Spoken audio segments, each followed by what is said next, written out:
ప్రస్తుతం మనతో పాటు ఉన్నారు ప్రముఖ ఫ్యామిలీ కౌన్సిలర్ ప్రియా చౌదరి గారు. ఈ మధ్య కాలంలో నా దృష్టికి వచ్చిన ఒక విషయం మీద ఆమెతో మాట్లాడాలనుకుంటున్నాను. ఒకసారి మాట్లాడదాం. నమస్తే అండి. నమస్తే. ఒక సదరన్ ఇండియాలో ఒక స్టేట్ లో సంబంధించినటువంటి ఇష్యూ అండి ఇది. నేను రీసెంట్ గా చూశాను న్యూస్. ఇద్దరు వైఫ్ హస్బెండ్ అంటే రెండు జంటలు. వాళ్ళంతా నలుగురు కూడా మంచి ఫ్రెండ్స్ అంట. హస్బెండ్ ఫ్రెండ్స్, వైఫ్ కూడా ఫ్రెండ్స్. అందరూ సాఫ్ట్వేర్ వాళ్ళే. వాళ్ళు ఏమనుకున్నారంటే చాలా కాలంగా సంసారం చేసి ఒకరితో ఒకరు వాళ్ళకి బోర్ కొట్టిందంట. అందుకని చెప్పేసి ఎక్స్చేంజ్ చేసుకుందాం వైఫ్ని హస్బెండ్ని అని చెప్పేసి డిసైడ్ చేసుకొని మ్యూచువల్ గా అండర్స్టాండింగ్ తోటి ఎక్స్చేంజ్ చేసుకున్నారంట. అత్యాధునికమైన టెక్నాలజీతో ఫెర్టిలిటీ ట్రీట్మెంట్ అందిస్తోంది మెడిసి IVF. అలా 4 ఏళ్ల నుంచి అతని భర్తతో ఈమె ఇట్లా సంసారం చేస్తా ఉన్నారు. 4 ఏళ్ల తర్వాత ఆల్ ఆఫ్ సడన్ పోలీస్ స్టేషన్కి ఎక్కింది కేసు. ఎందుకు ఎక్కింది అంటే ఇప్పుడు ఎక్స్చేంజ్ అయిపోయిన తర్వాత వేరే వాళ్ళు కదా వీళ్ళిద్దరూ ఒక జంట పెళ్లి చేసుకున్నారంట. పెళ్లి చేసుకునేసరికి అవతల అతను నా భార్య నువ్వెలా పెళ్లి చేసుకుంటావు అని చెప్పేసి కోర్టుకి ఎక్కాడు. మరి వీడి భార్యని వాడికి ఎలా ఇచ్చాడు? ఇచ్చినప్పుడు అది అక్కడతో ఎందుకు ఆగుతుంది? వాళ్ళ మధ్య ఒక బాండింగ్ ఏర్పడింది, ఒక ప్రేమ ఏర్పడింది, ఒక అండర్స్టాండింగ్ ఏర్పడింది, పెళ్లి చేసుకున్నారు. దానికి ఇంకా వీడు పోలీస్ స్టేషన్కి ఎక్కటం దేనికి? ఇదే నేను చెప్తున్నాను నిరుపమ. చాలా విషయాల్లో కూడా నేను చెప్తున్నాను ఏంటి అని అంటే, సుప్రీంకోర్టు తీర్పిచ్చింది ఎవరితోనైనా బతకడానికి అని చెప్పేసి, అని బతికితే ఎట్టకే ఏడుస్తాయి కాపురాలన్నీ, దరిద్రాలన్నీ ఇలాగే సస్తాయి. మనం ఆ దరిద్రాల గురించి మళ్ళీ మాట్లాడుకోవాలి అని అంటే కూడా ఇంకా జుగుప్స కలుగుతోంది. జుగుప్స అనే కంటే డిక్షనరీలో ఇంకా వేరే పదం ఏదన్నా ఉంటే అది వాడి బోర్ కొట్టింది నాకు కూడా. ఇంకా వేరే పదం ఏదన్నా ఉంటే అది వాడాలన్నమాట. అసహ్యం అని కూడా అంటే ఎంత దరిద్రపు చెత్తనా కొడుకులు, చెత్త ఆడాలని తిట్టకూడదు కాబట్టి దాని మొగుడిని ఇది, దీని మొగుడిని అది, ఆడి పెళ్ళాన్ని వీడి పెళ్ళాన్ని వాడు వేసుకొని తిరిగిన తర్వాత ఊరే అన్నీ అయిపోయిన తర్వాత పెళ్లి చేసుకుంటే నీకు వచ్చిన నష్టం ఏంది? అయిపోయింది కదా, దాంతో పోతే నువ్వు దీన్ని తీసుకో అంటే ఇది వీడికి నచ్చలేదా? ఇక్కడ ఎందుకు వాడు కోర్టుకు ఎక్కాడంటే 2 విషయాలు. దానికి ఆస్తిపాస్తులన్నా ఉండాలి, లేదా వీడికున్న పిల్లలకి తల్లి కావాలి కదా. ఇది తల్లిగా ఒకవేళ పిల్లల ప్రస్తావన అయితే ఆ న్యూస్ లో రాలేదండి ఎక్కడ. కారణాలు రావు, ఇది ఒక్కటే హైలైట్ కాబట్టి ఇదే చేస్తారు. అదే మనకు వచ్చిన దౌర్భాగ్యం ఏంటంటే విశ్లేషణ ఉండదు మనకి. వచ్చిందా, తీసామా, వేసామా అవతలకి. మనం విశ్లేషణ చేసి తీరాలి. ఇక్కడ 2 విషయాలు. ఆ అమ్మాయి బాగా ఉద్యోగం చేస్తుందా, బాగా జీతం సంపాదిస్తుందా, లేకపోతే ఆస్తిపాస్తులు ఉన్నాయా, లేకపోతే వీడికి ఉన్నటువంటి ఈ అమ్మాయికి వీడికి ఉన్నటువంటి పిల్లల్ని ఇంకొక అమ్మాయిని ఒకవేళ దీనికి వీడికి ముడిపడి ఉండదు, ఏదో ఎంజాయ్ చేస్తున్నారు. వీళ్ళిద్దరికి పాపం శరీరాలు కలిసినాయి కానీ వీళ్ళిద్దరికి మనసులు కలవలేదు. అది ఒక ప్రాబ్లం అయి ఉంటుంది. మరి వీడి పిల్లల్ని ఎవడ దేకాలా? కరెక్టే. ఆ విషయం వచ్చి ఉండొచ్చు. లేదా నేను పెళ్లి చేసుకున్న దాన్ని మీరిద్దరు ప్రేమించేసుకుంటే ఎట్ట కుదురుతుంది? మేమిద్దరం ప్రేమించుకోలేదు కదా. అరే మీరు అంత అడ్వాన్స్డ్ వెళ్ళిపోతే నేనెట్ట ఒప్పుకుంటా? నేను ఒప్పుకోను. మీరిద్దరు ఒకటైపోతే ఎట్లా? రేపొద్దు నన్ను ఎదవనరా జనము? నేను ఫాల్తూగా అన్నామనా? నేను కూడా ఈ అమ్మాయిని చేసేసుకుంటే చెల్లుకు చెల్లి అయిపోయేది. కానీ రేపొద్దున సమాజంలో నేను ఫాల్తూగా అయిపోతా. అది నాకే ఉండాలి. దరిద్రాలు మాత్రం లోపల పడాలి. అంటే మనిషి ఎటు పోతున్నాడు? అదే కదా అసలు. వాడు ఎటు పోవట్లా. వాడు రొచ్చులో, బురదలో, ఆ పెంటలో కూరుకుపోతులో అలాగే ఉండిపోతున్నట్టు. అంతే, దాంట్లో ఉండిపోతున్నాడు. ఇవాళ మనిషి ప్రతి ఒక్కడు చదువుకున్నాడే, అంటే ప్రతి ఒక్కడు ఇంజనీరింగ్ చేసినాడే, ప్రతి ఒక్కడు అన్నీ అదే. కానీ అందరూ గొప్పవాళ్ళు ఎందుకు కాలేకపోతున్నారు? ఒక ఛాయ్ అమ్ముకున్నవాడు, ఒక డిగ్రీ చదివిన వాడు ప్రధానమంత్రి ఎందుకు అయ్యాడు? అలాగే ఒక ధీరుభాయ్ అంబానీ లాంటి వాడు పెట్రోల్ బంక్ లో పెట్రోల్ పోసుకుంటూ 100 కోట్లు ఎట్లా సంపాదించినాడు? అంటే ఇక్కడ విషయం ఏంటంటేనమ్మాయి, చదువు అనేది ఇక్కడ ఎందుకు చదువుతారు అనేది వాళ్ళకి అర్థం కాదు. కానీ చదవని వాడు కూడా ఆ స్థితికి ఎదిగాడు అని అంటే వాడికి ఒక లక్ష్యం ఉంది, వాడికి ఒక టార్గెట్ ఉంది, వాడికి ఒక దృక్పథం ఉంది.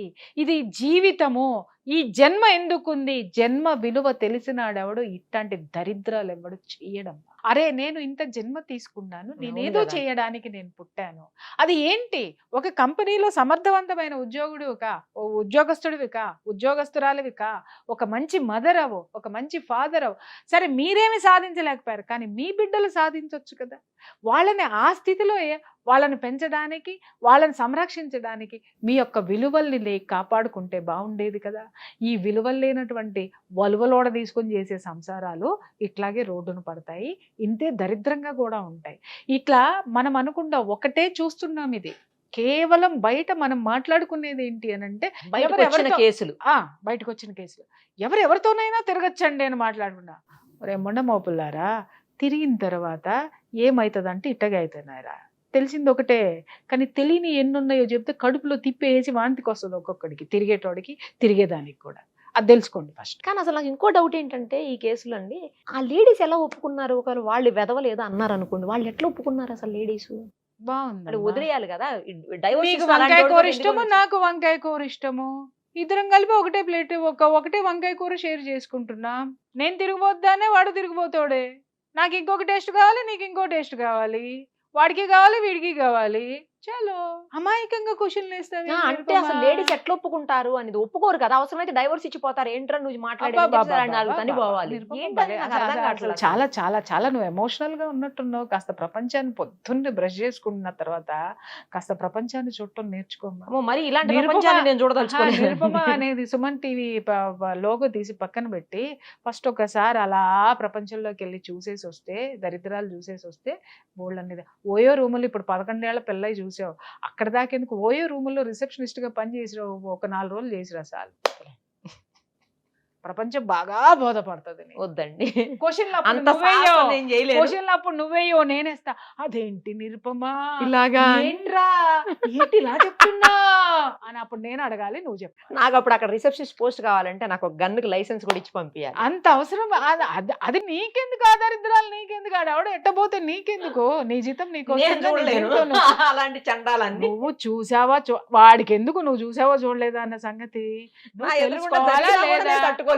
నువ్వు తెలుసుకున్నావా లేదా. వాడికి అవసరం అనవసరం, నాకు అనవసరం, నా జీవితం నాది, నువ్వెవడో అడగడానికి, నువ్వెవడో అడగడానికి. కాబట్టి నా బతుకు నాది, నా జీవితం నాది, నా ఇష్టం నాది, ఆ తర్వాత జరిగే వాటి కూడా మీ కర్మ అంతే. అంటే జనం వీటి గురించి మాట్లాడుకోరు. ఎంతసేపు అరే పెళ్ళాలను ఎక్స్చేంజ్ చేసుకుంటారంట, వాడి ఒళ్ళో ఇది పడుకుంటుంది, వీడి ఒళ్ళో అది పడుకుంటుంది, ఫేస్బుక్ లో పెట్టుకుంటున్నారంట అంటారు. ఆ తర్వాత ఏం జరిగిందో మాట్లాడంటారు. అయ్యా ఆ తర్వాత ఇవే జరుగుతాయి, ఇలాంటివి జరుగుతాయి, ఈ బయటకంటే ఘోరంగా జరుగుతాయి. ఎందుకంటే వాడికి రాసి ఇచ్చేయడం, వాడి ఆస్తులు దీనికి రాసి ఇచ్చేయడం, తర్వాత వీళ్ళు జుట్లు పట్టుకొని కట్టుకోవడం, అది జుట్లు పట్టుకొని రోడ్డు మీద పట్టడం, వీడు మటర్లు చేయించడం, అబ్బో జరగాల్సిన నేరాలు ఘోరాలు అన్నీ కూడా ఈ కలిసి ఉండడం అనే పవిత్రమైన కార్యక్రమంలోనే జరుగుతాయి. దయచేసి మారండి. పశువులం కాదు మనం, ఎవరితో పడితే వాడితో పడిపోవడానికి. పశువులు కూడా ఒక సీజన్ వచ్చిన తర్వాత దానికి ఆ స్థితి వచ్చినప్పుడు మాత్రమే అది తోడునెత్తుకుంటుంది. కానీ మనిషికి జ్ఞానం ఇచ్చాడు భగవంతుడు. పశువుకి ఇవ్వనటువంటిది ఏంటి, మనిషికి ఉన్నది ఏంటి అని అంటే జ్ఞానంతో ఆలోచించేటటువంటి ఒక మనస్సుని, ఒక బుర్రని ఇచ్చాడు. అది అభివృద్ధికి పెట్టండి అని మనకింత చక్కటి బట్టలు కట్టుకోవడానికి, చక్కటి నగలు వేసుకోవడానికి, కార్లు ఇవన్నీ ఇచ్చింది. దరిద్రంగా జంతువుల్లాగా పొర్లమని కాదు భగవంతుడు మీకు ఇవన్నీ ఇచ్చింది. దేశం కోసం ఉపయోగపడండి, సమాజం కోసం ఉపయోగపడండి, మీ బిడ్డల్ని చక్కగా తీర్చిదిద్దండి, దాంట్లో ఆనందం ఎత్తుక్కోండి, మనసు ప్రశాంతంగా ఉంటుంది. లేదనుకోండి ఇలా నాలంటాళ్ళ నోట్లో నుంచి బూతులు తిట్లు వినాల్సి వస్తుంది. చూసే వాళ్ళందరికీ చెప్తున్నాను, మళ్ళీ ప్రియా చౌదరి గారు తిట్టారు, సుమన్ టీవీ కూర్చోబెట్టి తిట్టించింది, జరిగే వాటి గురించి మాట్లాడుతున్నాను తప్ప బరాబర్ తిడతా. నువ్వు అన్నావు గన్ను లైసెన్స్ అన్నావు, నా మాటే తూట, నాకు అవసరంలే లైసెన్స్, నీకు లైసెన్స్ కావాలి, నువ్వు కాలుస్తానన్నావు, నేను పేలుస్తా మాటలు, తట్టుకోండి అంతే. చేసే వాళ్ళని అంటున్నా, అందరినీ అనట్లేదు, చేసే వాళ్ళని. ఎందుకనను అంటే కొన్ని మన కొంపల్లోకి వచ్చి కూర్చుంటున్నాయమ్మా ఇలాంటివన్నీ. ఎందుకనను అనే హక్కు నాకు ఎందుకు లేదు? నేనేమన్నా చెడిపోండి అంటున్నానా? ఓపెన్ చేసుకుని ఏమన్నా కూర్చున్నానా? లేకపోతే నేనేమన్నా ఎవడు ఇష్టం వచ్చినట్టు వాళ్ళు పోండ్రా అని మాట్లాడుతున్నా? వాళ్ళు దొబ్బుచ్చుకుంటారు నీకెందుకని మాట్లాడుతున్నానా? కొన్ని విషయాలు సంసారాల్లోకి వస్తున్నాయి, ఇళ్లలో పిల్లల మీదకి వస్తున్నాయి, కుటుంబంలో జ్వరబడుతున్నాయి, అలాగే ఒక ఆడదానిగా నా మీద కూడా వస్తున్నాయి. కాబట్టి ఖచ్చితంగా నాకు మాట్లాడే హక్కు నాకుంది. నేను తప్పుడు పనులు చేసే వాళ్ళని మాత్రమే నేను నిలదీస్తాను తప్ప నేను అందరినీ తిట్టాల్సిన అవసరం నాకు లేదు. నాకు లేదు, నేను ఇలాగే ఉంటా, నేను ఇదే మాట్లాడతా. ఇష్టమైన వాళ్ళు చూడండి, ఇష్టం లేని వాళ్ళు వీడియో క్లోజ్ చేసుకోండి. కొంతమంది ఆ మధ్యన ట్రోల్ చేయడం స్టార్ట్ చేశాను. ప్రియా చౌదరి గారికి ఏం పని పాట లేదు, సుమన్ టీవీకి అసలే లేదు, అవును, వాళ్ళని కూర్చోబెట్టి ఇలాంటి అన్ని తిట్టిస్తున్నారు లేడీస్ ని. Exactly. ఈవిడ ఎప్పుడు చూసినా లేడీస్ నే తిడతది, అవును, మగవాళ్ళని ఏమనదు తిడతా, బరాబర్ అని తిడతా. చెప్పి ఎందుకంటే కామెంట్స్ చూశాను. ఎందుకంటే మీరు లేడీస్ నేను వేదికగా తిడుతున్నాను. ఒక్క లేడీని, మంచిగా ఉన్న లేడీని పట్టుకొని వ్యక్తిగతంగా నేను ఎవరినైనా తిట్టాను అనలేదు. అడగండి. ఎగ్జాక్ట్లీ, సంసారాలు కూల్చే ఆడదాన్ని తిట్టాను. ఎస్, అట్లాగే తల్లిదండ్రుల మాట వినని ఆడపిల్లల్ని కరెక్ట్ తిట్టాను. కరెక్ట్. అలాగే ప్రకృతికి వికృతంగా ప్రవర్తించేటటువంటి వికృతమైన మనస్తత్వం ఉన్న ఆడవాళ్ళని తిట్టాను తప్ప, సరే తిట్టాను అని మాట్లాడుతున్నారు. తిట్లంటే ఏంటి చెప్పు నాకు ఒక్కసారి. తిట్టనా వీటికే చచ్చిపోతున్నారు, బర్రా లాగా గీక్కుంటున్నారు వాట్సాప్లో. అసలు తిట్టడం మొదలు పెడితే ఇంకా అసలు వాట్సాప్లు పెట్టడానికి కూడా ఉండవు మీకు. పారాలసిస్ వచ్చి పడిపోతారు చెవులు. నాతో పెట్టుకోవద్దు. మీరు మాత్రం బరి తెగించి తిరగండి, బరి తెగించి ఉండండి అని జనాలను మీరు రెచ్చగొడతారా?